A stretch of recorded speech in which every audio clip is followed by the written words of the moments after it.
What's up, guys? Andy here, and today we're going to talk about how different types of foods differentially affect your gut microbiome, which honestly is just a fancy way to say how they affect the totality of your gut bacteria. And so why am I going to talk about this? Well, the fact of the matter is gut health is an incredibly popular topic. There's so much interest around gut bacteria. You don't need to look any further than the fact that probiotics are among the top selling supplements on Amazon to be aware of this fact. If you're into nutrition at all, you've definitely heard about the gut microbiome, about gut bacteria, and all of that good stuff. And here's the thing, guys, okay? There are trillions of bacteria in the human digestive tract, but the exact amount varies from person to person. So can I get your number?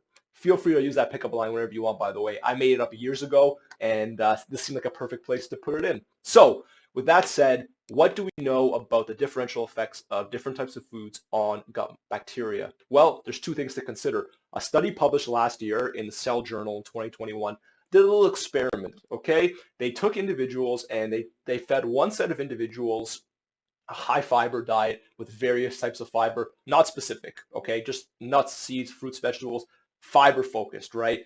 They took another group of individuals and they gave them a diet that was really rooted in fermented foods, okay? Kefir, kombucha, foods that have some meaningful probiotic content. And what they found was that diets focused differentially on these different areas had different effects on the gut bacteria. So foods that were high in fiber actually increased the density of the gut bacteria, which means the number in a specific area. So there are more bacteria, and that also increased the bacterial metabolites such as short-chain fatty acids known as SCFAs, okay? And there's a lot of interest around these and how they affect the immune system and all of that good stuff, okay?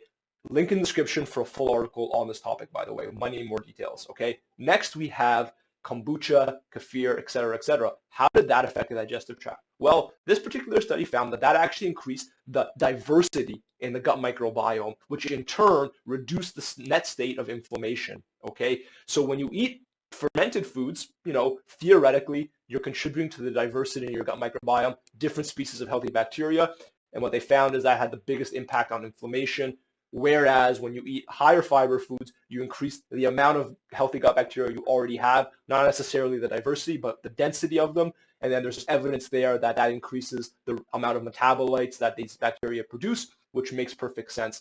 So there's a fun little insight, guys, into how two different styles of dietary intervention affect the gut microbiome differently. As a whole, density and diversity are both things that we want in our gut microbiome. So there's obviously obvious benefits to including high fiber foods, and certainly there seems to be benefits as well to including fermented foods too.